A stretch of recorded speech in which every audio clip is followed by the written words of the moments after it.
ایک کہانی بڑی پرانی۔ برسوں پہلے کی بات ہے۔ ایک شخص کو اللہ تعالیٰ نے بہت بڑی بادشاہت عطا فرمائی اور اس کی بادشاہت تھی بھی بڑی مضبوط۔ اس کے پاس لاکھوں کی فوج تھی۔ اس کے دبدبہ سے لوگ کانپتے تھے۔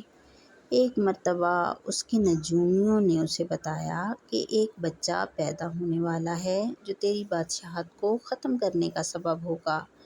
بادشاہ یہ سن کر ڈر گیا، چنانچہ اس نے حکم دے دیا کہ جو بچہ بھی پیدا ہو اسے قتل کر دیا جائے۔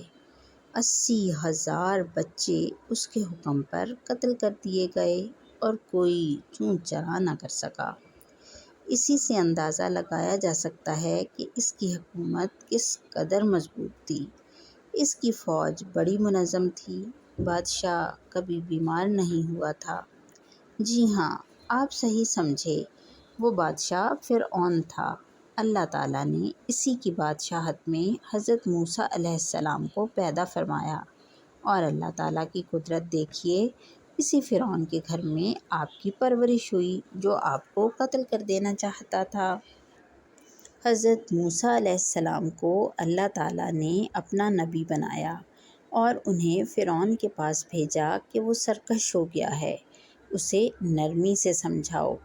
حضرت موسیٰ علیہ السلام نے فرعون کو سمجھایا کہ اللہ تعالیٰ ایک ہے، وہی سب کا پالنے والا ہے، اسی کی عبادت کرنی چاہیے۔ لیکن فرعون تو اپنی طاقت اور سلطنت کے غرور میں تھا۔ اس نے ایک بڑا جملہ کہہ دیا اور پھر وہ مقابلے پر آ گیا۔ اس نے کہا، سب سے بڑا رب تو میں ہوں۔ گویا وہ اللہ تعالیٰ کے مقابلے میں آ گیا۔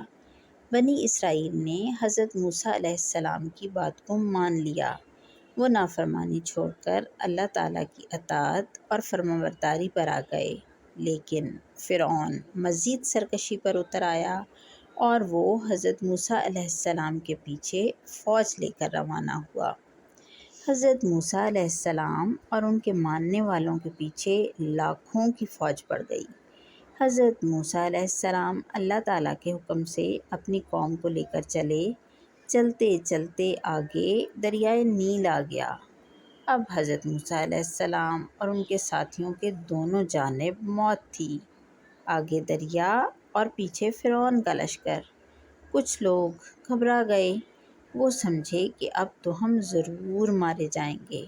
لیکن حضرت موسیٰ علیہ السلام کو تو الملک جل جلالہ پر پورا بھروسہ تھا۔ حضرت موسیٰ علیہ السلام نے فرمایا، اللہ تعالیٰ میرے ساتھ ہیں، تم گھبراؤ مت۔ حضرت موسیٰ علیہ السلام کو اللہ تعالیٰ نے حکم فرمایا کہ اپنی لاٹھی دریا پر مارو۔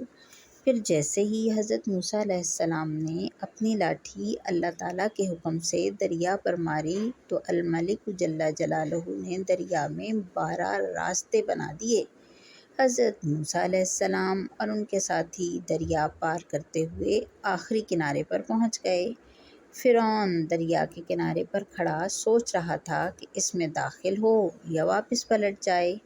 وہ الملک جل جلالہ کی طاقت کا کرشمہ دیکھ چکا تھا، لیکن فرعون کے مشیروں نے کہا، اے بادشاہ، یہ راستے تو اصل میں تمہارے لیے بنے ہیں۔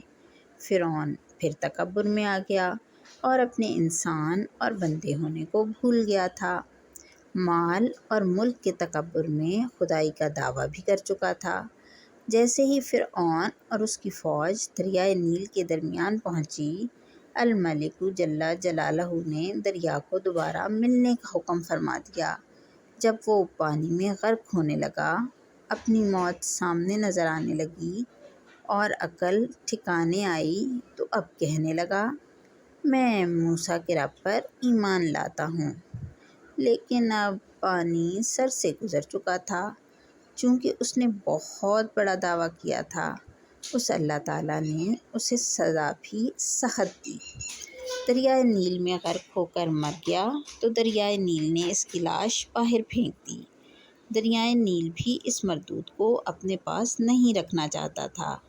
الملک جل جلالہ نے تمام انسانوں کی عبرت کے لیے اسے قیامت تک محفوظ رکھا ہے۔ آج بھی مصر میں فرعون کی لاش دنیا والوں کے لیے عبرت ہے، اور اس کی لاش بتا رہی ہے کہ بادشاہ صرف اللہ تعالیٰ ہے۔ زمین و آسمان میں اسی کی حکومت ہے، اور جو لوگ اس دنیا میں بادشاہ کہلاتے ہیں ان کی بادشاہت ایک دن ختم ہو جائے گی۔